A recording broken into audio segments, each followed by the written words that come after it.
తూర్పు గోదావరి జిల్లా రాజమహేంద్రవరంలో రాష్ట్ర మంత్రుల బృందం విస్తృతంగా పర్యటించింది. పురపాలక శాఖ మంత్రి బొత్స సత్యనారాయణ, మంత్రులు Kurasala Kannababu, Chelluboina Venugopal Krishna, Rajahmundry MP, YSRCP parliamentary chief whip Margani భరత్రాములు కలిసి పలు అభివృద్ధి పనులు ప్రారంభోత్సవం చేశారు. రాజమండ్రి నగరపాలక సంస్థ రూపొందించిన కొత్త వెబ్సైట్, మొబైల్ యాప్ను ఆవిష్కరించారు. 5 కోట్లతో కొనుగోలు చేసిన పొడి చెత్త, తడి చెత్త సేకరించే మినీ వాహనాలను ప్రారంభించారు. రాజమహేంద్రవరం ఎంపీ మార్గాని భరత్రాం వినూత్నంగా చేపట్టిన యువత హరిత గో గ్రీన్ ఛాలెంజ్ కార్యక్రమంలో భాగంగా స్థానిక మోరంపూడి రోడ్డు వద్ద మంత్రులు మొక్కలు నాటారు. ఈ సందర్భంగా మార్గాని ఎస్టేట్ ఎంపీ కార్యాలయం వద్ద రాష్ట్ర పురపాలక శాఖ మంత్రులు బొత్స సత్యనారాయణ పాత్రికేయులు సమావేశంలో మాట్లాడుతూ రాష్ట్ర సమగ్ర అభివృద్ధి ధ్యేయంగా ప్రణాళికాబద్ధ అభివృద్ధికి కార్యాచరణతో విధానపరమైనటువంటి నిర్ణయాన్ని రాష్ట్ర ముఖ్యమంత్రి తీసుకున్నారని అన్నారు.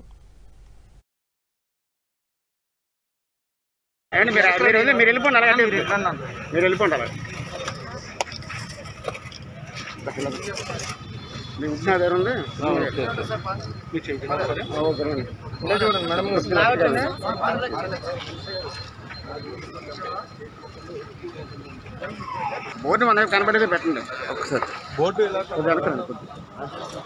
అది అలా ఉంచండి. రైట్, మీ చేతులు తీసాను సార్.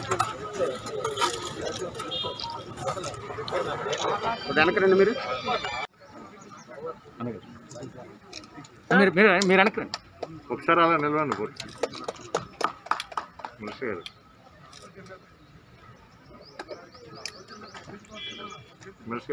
సార్.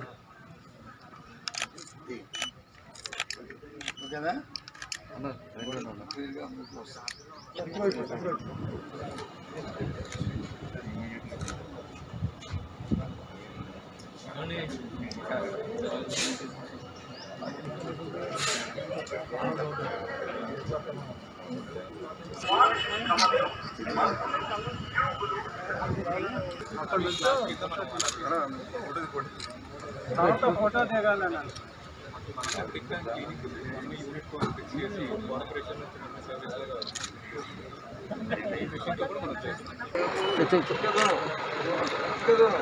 ఇంకా బ్యాక్ జరగదు.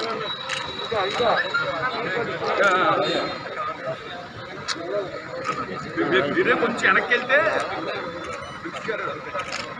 అన్నగారు కొద్దిగా వెనక్కి రండి. ఓకేనా? ఓకే అండి. ఓకే.